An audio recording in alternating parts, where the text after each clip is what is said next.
did you grow up? What was your community like when you were growing up? Oh, well, growing up in the St. Thomas way back in the mid-65, that's when I was born. I was born there in the St. Thomas. Growing up there, man, it was fun. It was fun. We did a lot of things as a kid to where that, playing football every day was a sport, basketball every day, playing tag games, running through the neighborhood. At that time, that's all we had to do. And go swimming. We did a lot of swimming during the summertime, a lot of bike riding. We built our own skateboard, a lot of skating on holidays, like Christmas. We get the iron skates and we'd skate in the street or whatever. What kind of music would you hear in the neighborhood? What things were people playing? What did they play in your own house? What records? Well, back in the day, they were playing all the old jam, the OJ, the Supreme, a lot of Motown stuff that we used to listen to, We wasn't really into music, because, we didn't have a major radio station that I know of back then.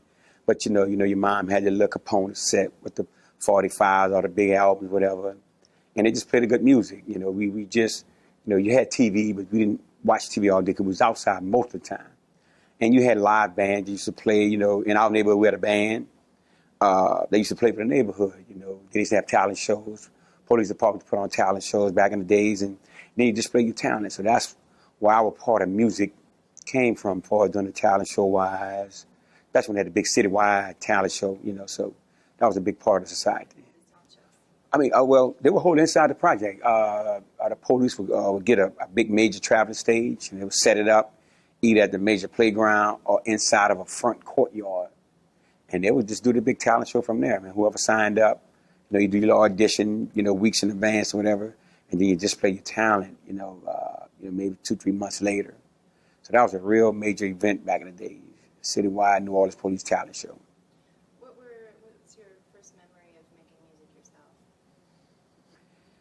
Well, making music, when I started way back in 92.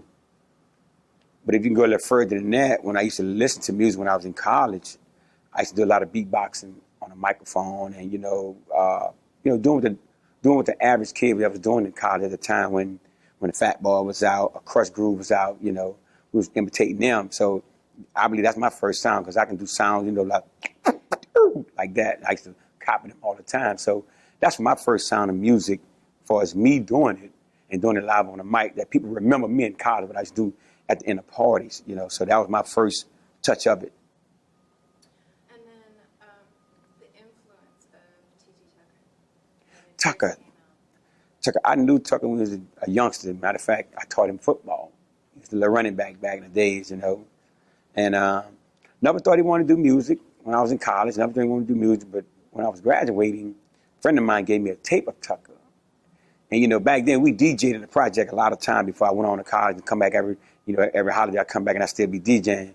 Didn't know that he created an album and it was a song, which was different, where he at, and it was so strange because you hear all the things that people were saying in the street. He was saying it, and it was catching on to it. And, like I said, my brother was like a little slash manager with him, taking him from show to shows and showing him how to get paid. And I remember he asked me a question. He said, "You, making $400 is a lot of money." And I look at that time and our age and our, in the state of music and people working, and you make more money doing that than we do a summer job. Summer job, your whole check might be maybe $400-500 the whole 4-5 weeks you're working. And you're making $100 for 10 minutes. $400 for 10 minutes. So I told him, yeah, man, that's some nice change. So that was our first encounter after, I started hearing him on the tape, talking on the tape, saying what he was saying. It was crazy. I thought it was crazy because people were listening to that and they was chanting to that, talking about the outfit, Trick better have my money, stuff like that. So that was real creative of him to start that era of music. A lot of people talk about him and Soldier Bag and all of those kind of early hits, the ones that came later, as being so influential because people were for the first time talking about local stuff. And, that hadn't really happened before, in rap or bounce or anything else, and the influence of people talking about places in New Orleans and culture in New Orleans was so important and influenced so many people. Right. Well, this is a little history. We had artists way before Tucker, but it wasn't bounce, but it was New Orleans music. far as you had the people like 3-9 Posse, you had people like MC Thick, Bustdown, you know, Warren Mays. These are people who were in the game that when we was coming up, we started listening to our own New Orleans music, as far as Gregory D and Manny Fresh when they had their little hit out. You know, we had our rappers, but they wasn't like they are now today, especially in the bounce era. They was just getting it known, opening the doors up. Because Bustdown had to deal with 2 Live Crew, and Warren Mays had got to deal with Atlantic Records, and you know, and you know, we didn't really see it at that. Gregory D had a little record deal too, but we didn't see it as that being a major step because it was a quiet kept deal. It wasn't a big major promotion, and they had to go somewhere to do the advertising. But over the years, you know, New Orleans was known for doing something, but not something major like it is now. So I think, at least it's been written that you were performing at a high school play, and that's when producers saw you from Take Vote, and that's how that happened. Yeah, a guy named Henry Holden, which is the mayor of St. Thomas, and his friend Earl Mackey. What happened was that I used to DJ at Walter Corn Senior High School dancing, and it was one of the hottest dances in the summer. I mean, we get dance every week. That's how packed it used to be. And as we in there, we was creating new things. I was saying stuff on the mic, making up stuff, and other areas was bringing up different dances, like the Eddie Bauer was real hot coming from the Magnolia, and then you had the Jerk Baby Jerk coming from the Calio. So everything was hot in there. And what happened was that they had a rap group, DJ, and they wanted to promote them. So I asked Henry, Henry wants to come to Corn Dance, let them perform, so they get noticed. And that would happen. And what happened was that when they performed, they did a real good job because it was new music. You know, they felt like booting up, and you know, it was a good song, and now they got notarized. But then I grabbed the mic and did what I've been doing in the gym, which was making up different things. Like we were doing the Beanie Weanie from the St. Thomas, and we were doing, you know, all kind of shaking like a dog and stuff like that. And so one day, like I say, I sat down in class when I was teaching over at Walter Corn Senior High School. I started writing a rhyme to it as I was saying it, you know. Sweat so hard, you know, pass the towel, do the Eddie Bauer, and stand up tall, yeah, do the Jubilee. So when I did that, it became a major look for them because they were shocked to see me having the whole gym doing the same thing. And it was amazing to them. So as they seen that, they came back and asked me, hey, man, would you like to sign a contract to the label? I'm young. I don't know nothing about music business because I wasn't thinking about being a rapper at the time. I was a major DJ. That was my forte, my tool, being a DJ. And so they kept coming to the school, but they made it easy for me. They say, well, look, you sign a contract, you don't owe us anything, you don't owe us nothing, we just want to make a few dollars and show you how it worked. And they read a contract to me. I didn't really read it, I just signed it because, it was something new. But they gave me a big percentage, which was 50-50, and on my record sales, it was 20-80. So I got the majority of everything. I don't owe them nothing. We go 50-50 on tapes and CDs, I get 28 in my shows. I get 80 on my show, they get 28. That's a good deal. Young cat coming up. Lo and behold, didn't know I made a street tape, blew up. Didn't even know it was going to blow up. Had a little street tape that a little local DJ of mine was selling it, and I didn't know because I heard my tape and somebody else called. So I had to ask him, I said, are you selling my tapes? He said, yeah. So that's when I knew how to get to the studio real quick because people wanted it. It was like a 10-minute street tape that we did inside of a house. And then when that happened we went to the studio, we got it done in 2-3 days, and Take 4 shipped it off and came back. We only ordered 500, put them in the local stores. 10 minutes later, they were calling back again. 500 tapes gone in like 30 minutes. So that's when they knew Jubilee was hot. That's when it started, Jubilee was hot. And the influence of Star Pause has been huge over the years. Yes. Been 20 years since Star Pause took over, and it was different. Now, out of Star Pause, you're going to learn another history. There was a new lady named Karen Costello. She's not living anymore, but she was the one who interviewed me at a concert at Tremay Center, and she was asking me what type of music I do. I said, I'm doing this dance type, make people hype, call it bounce. Even though we had Everlasting Hitman saying bounce, baby, bounce, we never called it bounce yet. Never called it bounce. Nobody knew. We never called it bounce music yet. But when she interviewed me, I said more like bounce music, make you dance, make you move, represent your neighborhood, your school. And so when she did that, she put in the newspaper, biggest cup, bounce music, take over New Orleans. And that's when Jubilee, pow, blew up some more. Kids was craving, kids wanted to know what are the dances. And that was my whole thing. When I went to go see DJ and a whole bunch of artists, MC Thick and them, that Warren Mays gave a big concert for at the Municipal Auditorium for $5. He had all the rappers from the West Bank, downtown, Ninth Wall, everybody. He put in this one big concert and gave him $5. And I was very impressed with Songwriting because they was doing the same thing that I was doing, making people dance. But they didn't have single dancers. They just had male dancers in the background of them.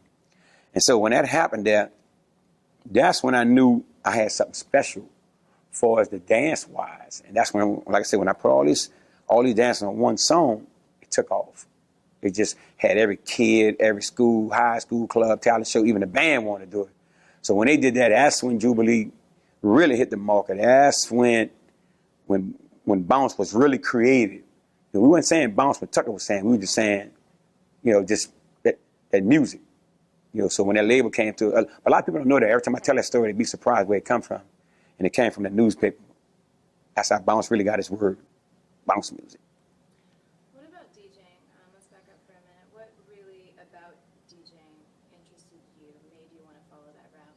What made me want to follow that route was my brother. They had a group, used to be on Louisiana Parkway. Him and his high school buddy, they formed a group. And they used to do a lot of parties. And man, I wound up at a block party on Louisiana Parkway, and it was crowded. I'm like, whoa. So, we was real tight, and they had equipment by the house, and I just was interested and wanted to DJ because it was something good, playing music. Never thought about it before then until they started DJing. So I started seeing them traveling all over doing different parties. And they used to do house parties in the project, stuff like that. So I said, hey, that's what I want to do.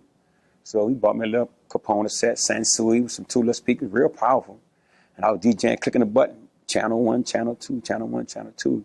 And ever since then, I just fell in love with DJing over the years. So got started in 1982 when we formed our own group called The Fellas. It was like about maybe 15 or 20 of us. And we all grew up in the project, played football together. And what we did when we formed that group, you only had maybe 4 or 5 DJs. It's myself, my little baby brother used to call him Nigga Nerd, and you have Slick Rick, we call him Ricky D. And then you had, who else it was? Oh, then you had Bubble. Then you had a few others on the other side. They was doing it, but wasn't really into it. They was just hanging around, carrying the speakers, bringing on them. We all go together. So that's why that what made me fall in love with DJing, because then you had the other DJs like Slick Leo and DJ Maniac and Carrier and all them cats from way back in the day, down around with the Sugar Hill gang.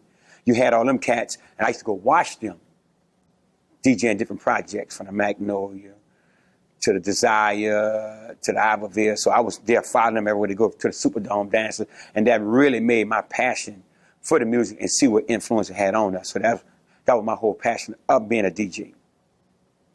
And then, well, in terms of your musicianship, you're a really well-respected musician, but you're also a really well-respected lyricist.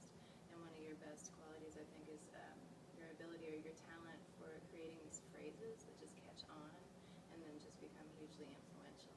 And have you always been like that? Can you remember being a kid and just, like coming up with phrases that people liked or people were really into, or, getting imitated a lot? I mean, where did this come from? Well, yeah, I really can't explain it, because I ask myself that question: how do I make up stuff when people say something? It takes a special talented person to if you say anything and I can create something and make it bigger. I never thought about it. Like I said, when I wasn't in the music business, and I can't remember as far as why that came. But the thing is, now I'm more attentive to it now. I mean, I can do it on a spare down. I can make up stuff just by watching. I can make up something just by looking at you. You might walk a certain way, and I can make that out of dance, because that's the creativity I see that I know that can catch people's attention. And it's all about catching your attention. I mean, you have people that try to imitate, duplicate, but they're not really there. But you just have to be something special. I make up a lot of things on a mic. I mean, you could be in a club holding a drink a certain way, and I might make up something holding your drinks in the air, let your pinky swing, something like that, whatever it is. And it just be creative, because you got to study it first. Some people just do it and try to do it, but you can't do it. You just got to have that raw instinct, natural talent. It's just got to be in you. I mean, you don't go study that. You don't read it in magazines or books. You just happen to have raw eye talent to see what'll work and what not work, and what to use and not to use. The dancing is central to everything you do. It's hugely influential, and it works both ways. You influence the dances influence your own music. Can you tell us about maybe a dance that came out of the song that you did, and a story about that? Well, I say one song that really started me off was the Beanie Weanie, because that was one of the first original dance that we created in the St. Thomas by a guy named, we called him Beanhead, but his name, but we called it Beanie Weanie because it just looked like you swinging young. It just rhymed with it. Beanie Weenie, it just rhymed with it. So when we created that, that was one of the top dances that came out that way. That when I added the name to it, excuse me, in the way we did it, I had two friends of mine on the side, and they had dark glasses on. And they'll have a contest on the side that we do the Beanie Weenie, and they were like this here, and then it was just gone. And they're looking at each other. And by they doing this movement with the hand and the arm and bringing it up and bringing it down and bringing it to the front, leaning back, it really created something eye-catching that everybody wanted to do. So when I started doing the Beanie Weenie in the high school dance and bringing them there and letting them perform it, girls were screaming, they were just going crazy. So that's how creativity of a good dance that you know. And one dance that's still strange to me, that when you say kick your dog, kick your dog, nobody don't know why you kick your dog. Because I had a friend, it was Sissy Boo. That's why she came up to dance, do the Sissy Boo and kick your dog. She created that because she had a little puppy with her, and the puppy kept biting on the pants leg. And while we was in the dance, they just had it in a little gym, and the dog kept biting on the pants leg. And I just said, kick your dog, kick your dog, kick it. And that's how that was created. So that's how you got to be creative on certain things. You just can't say, oh, kick that dog. No, it's got to be creative in how you say it. Kick your dog, kick your dog, kick your dog. So that's why that's one of the dances that people don't really understand, how you kick a dog. But you're not actually kicking the dog, you're trying to get the dog stopped from biting you. So that's what I mean, that's creativity. You got to be in you to do that. After 95, after Stop Posse just totally blew up, then what was the kind of next step that took you to the next level in your career? Well, I had a little setback at first on my sophomore album when I did Jubilee and the Cartoon Crew. But that's just something I just felt that I had so many kids follow me. And at that time, Boyner was hot, and a lot of cartoon characters was hot on TV. So I tried to create dances dealing with the Boyner crew, but for some reason, it didn't elevate like I thought it was going to be. And sometimes you go through that. I mean, you didn't put this hot album out, and then be waiting for the next hot. But I realized in the African-American community, a lot of kids wasn't on cartoons, So that kind of like slid me a little bit, but it made me think what I had to do. So after that, I did my junior album, which is 20 Years in the Jet. I had a little battle with some local artists, and I realized that wasn't it. So one day I was outside of a club, and somebody, we did a concert at the little club up there called Escape, and we was out there, and we was wondering why nobody didn't come to the concert. We had a few people came, but not that many came. So got a new album release coming out, 20 Years in the Jets, and no one really came. So we stood outside the club like about 2 hours, man. We were just brainstorming and talking. And for some reason, some girl came out the door and she said, people don't listen to that no more. They like that bounce, like Cheeky Black. So, and it hit me, and I'm like, wow. I said, okay. But I thought she was being negative, but by me being a smart person who don't get into it, I don't use, somebody said something negative, I don't go and call them all kind of names. I stopped and I told her, I said, look, before I leave this game, I'm gonna have you dancing and singing again. And when I do, I'm gonna bring you a tape, a CD, and a t-shirt. Before you know it, check this out. We about getting ready. Oh, it blew up. See when it blew up January 7, 1997? I made it my work to find her. And I happened to find her at a block party in the Iberville Project. She was from Iberville. And when I told her that story, she was amazing. When I walked up to her, I said, here you go. Here's your tape, CD, your poster, and your t-shirt. And ever since that, we became friends ever since then. That's when I knew what my status was in the bounce music game and what my level was and what my music was all about. It's about dancing, making people dance, doing different creative dance. So that's been my forte over the years, from getting ready to back that thing up, to hop in that circle, to walk with it. So that's been my main forte that elevated me up to where I'm at now today. You're a special education teacher, you're a high school football coach, you're a lot of things. You're a community activist. And so much of what you do is really kind of getting people moving, getting people involved. And you are a central person in the community. In terms of the projects, take it to the St. Thomas. Let's talk about how that song came about and then the influence of the St. Thomas Project on New Orleans music. But what happened was that I wanted to give back where I grew up at that showed so much love to me over the years by DJing. Every front court, every driveway, every block party, you know, I was there. I DJed in St. Thomas. So when I came up with this album, I said, well, I need something to give back to the neighborhood, to specify our name, because everybody had a song about their project and their name. So when I say take it to the St. Thomas, we say roll with it. So that's where that creation of take it to the St. Thomas, roll with it. So when we did that, and all the block parties, I did hundreds and hundreds of block parties in the St. Thomas. So shot video, first time any artist from out the St. Thomas ever shot a video in the St. Thomas was me. Stop pause in 93. So when we did that, that was my marking of the St. Thomas as far as that, hey man, this is where I grew up at. This is my home. This what made me, because they all backed me. Everywhere I went, everywhere I go, everywhere I DJ, they backed me. I could DJ in another project. St. Thomas was there. I could DJ in Iberville, Lafitte, Macmouth, Callio. St. Thomas was there. And there ain't too many places where people can go where you had a lot of enemies back then and project was beefing amongst each other. But when Jubilee there, they knew it was safe and they knew they were going to come to a good DJ, you know, and have fun. And that's what made my DJ and my music and my give back to St. Thomas so astronomical, you know, just big. What do you think's been lost with the loss of the St. Thomas since they tore it down? Do you think the influence of the music that came out of there and the community, what do you think's been lost? Friends, everybody who grew up during our era is not around anymore. You know, we have the fourth to fifth generation of young kids who mom probably got pregnant in 93, who mom probably was born in 93, around that time, you know. It's not there no more. I mean, that St. Thomas real love, because we stood our ground, we stood in our community, we ain't had to go nowhere. For us to have fun, we had fun in the St. Thomas. We had to go outside. We know when we did a block party in St. Thomas, we knew we had a block party and everybody was gonna come. So that's what we basically lost, is a lot of friendship. A lot of people who we grew up with, dead or in jail, moved away, didn't move back for, you know, from Katrina, you know, and just being in the bricks to where that you knew it was safe. Even though we had a lot of empty apartment, but we was there. We can go on that front court, play football. We can go on the next front court, play football. Now we don't have that anymore. You know, we don't have any front courts.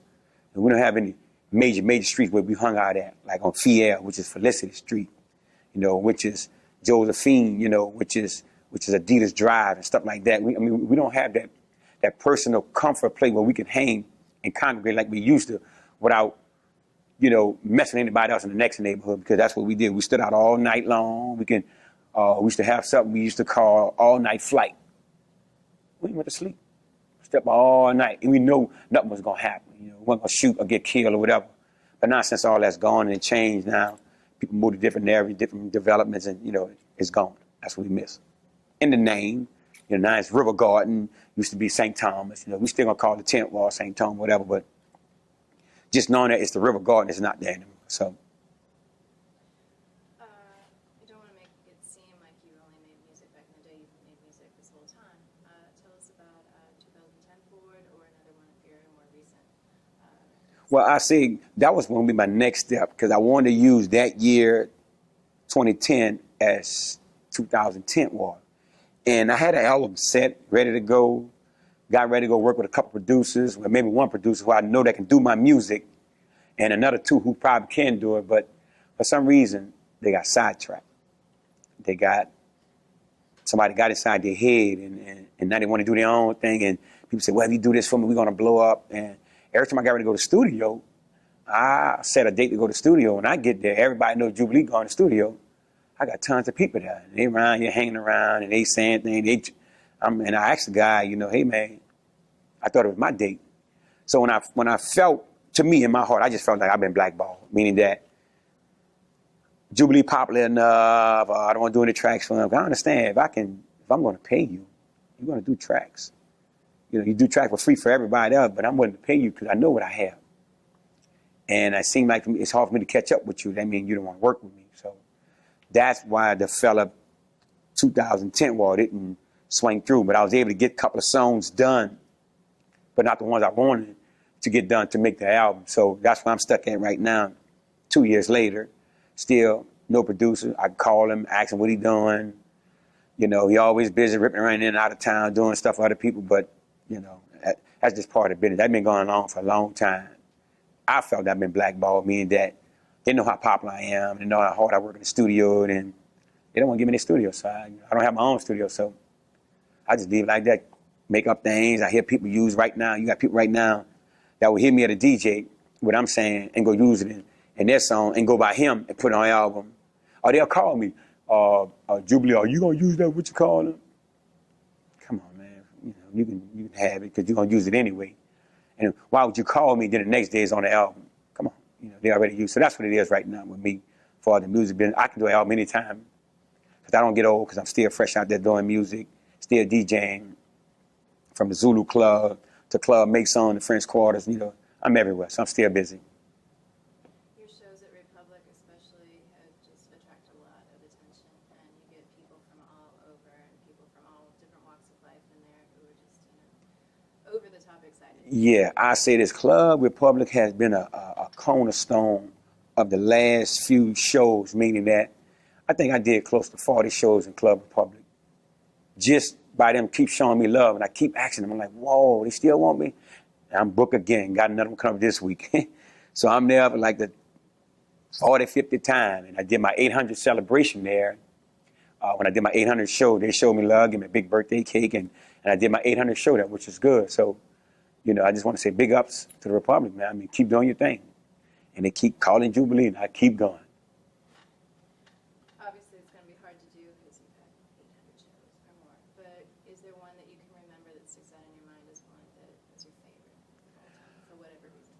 I can't say it's so many of my did there. It's like, you know, it seems like it's always the same or the different crowd, but they still be crowded. My memorable one is just being crowded.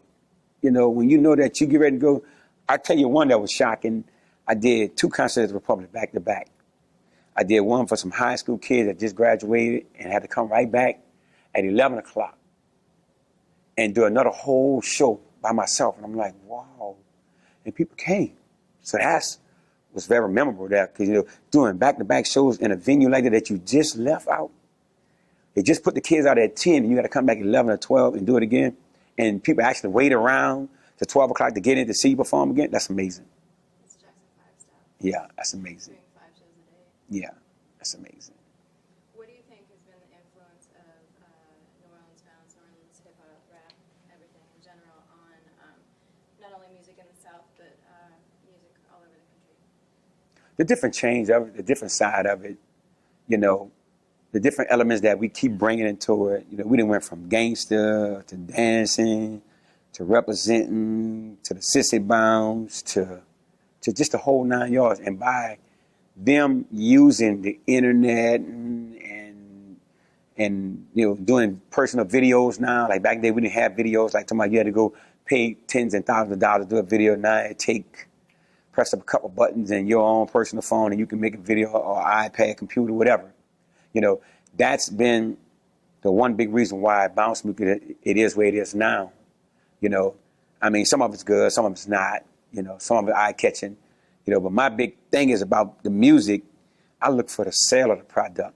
I mean, anybody can shoot a video and show you, but we're not really selling numbers anymore like we used to when I was selling. Because you got 1 million hits on the video, it'd be a big value to you if you got a million buyers who can buy that one video for $1 or that one song for $1. See, a million viewers, yeah, anybody can see because it's different. And all you're doing is just demonstrating a dance or a movement or some singing. But if you actually have a song that can carry that video, see, that's where people get lost at. They're watching the movement. They don't have the song to collaborate with that, what you call them dancers. You know, so that's why it's moving, but it's not moving. So a lot of people get caught up into the dance movement, instead of the music in the movement. And that's why it is right now. And I think it was just more impressive a while back because, you know, you have 500 sales of your tape or whatever. Yeah. That means 500 people left their house, drove somewhere. And pick up and bought it. That's a lot different than somebody just downloading an MP3. Exactly. And then, you know, like I say, back then we sold tons of albums. You know, like I say, when Take 4 ordered 500, then they ordered another 500, and then they got to the thousands on Stop Pause. Then it was 1,000, then 1,000, 1,000. That is the big difference between back then and now. Anybody can put a tape in the stores right now, and they have dust on it. Back then, you got a hot tape on the street, you put in the store, it was gone. Everybody had it, whether it was a tape, whether it was a CD, it was gone. And that's the big difference. See, and that's where locals understand that we made a lot of money off of tapes and CDs selling local mom and pop stores where you get money coming in, and then you go do a show. So you got money coming in off the CD, and you go do a show, make money. Right now, they just see a little few dollars doing a show, you know, blah, blah, blah, whatever it is. But I wish them days can come back to where that you can sell your product, really sell your product, and really make quality product to sell. You know, a lot of people, they just putting out anything, any tape, any CD, you know, especially in the bounce music. And that was hurting the bounce music because we're not putting out quality music. We'll put out a video which you see on the street that iPad showing and everybody hit you. Now, I want you to get it done right. I want you to edit it right. I want you to do it right, the way it's supposed to be done. Then maybe we can turn that over and start making it to a good song and then start selling a song and not just what they see. Is there anything else that I haven't asked that you feel is important to talk about or that we should include? Well, for the music, while like I say, I'm gonna say this again in all my interviews. I wish people go home and write instead of just running, grabbing the mic and say everything and let the DJ or the engineer in the studio put your words together and make your song for you. See, that's what's going on now. The engineering is making their songs for them by sampling their voices and sampling whatever they say, and then he making it to a song. Then they go do a concert thing as a whole song. Nah. Or you sampling off somebody else's words or singing on top of somebody else's song and thinking that's a song. No, that's not a song. So I tell people, go home, you got to write. Because if you write a word called a wooga wooga wooga wooga wooga, if that's a word, and you spell it out for me, you know. But that's what I mean by they making different sound effect, but not really making words. So that, to me, if you write it into a phrase and perform it, then you might get a better result. That's what I tell a lot of these rappers who sit down and ask me questions, like the young cat who asked me a question named Lucky Luke. He said, man, how you get so high? How you stay hot so long?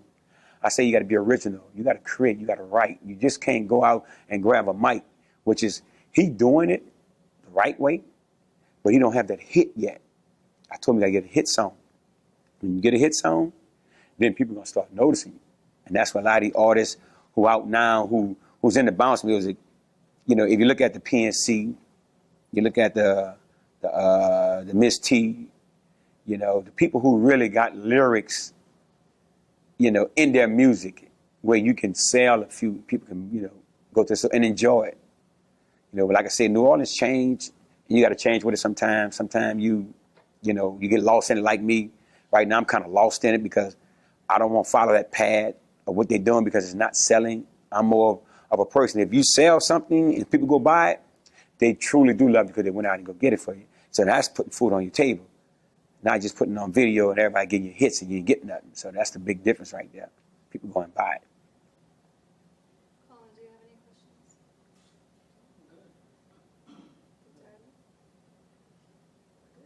Good. All right. I can't say 2012. Well, I ain't from there. 2012. Let me get a picture.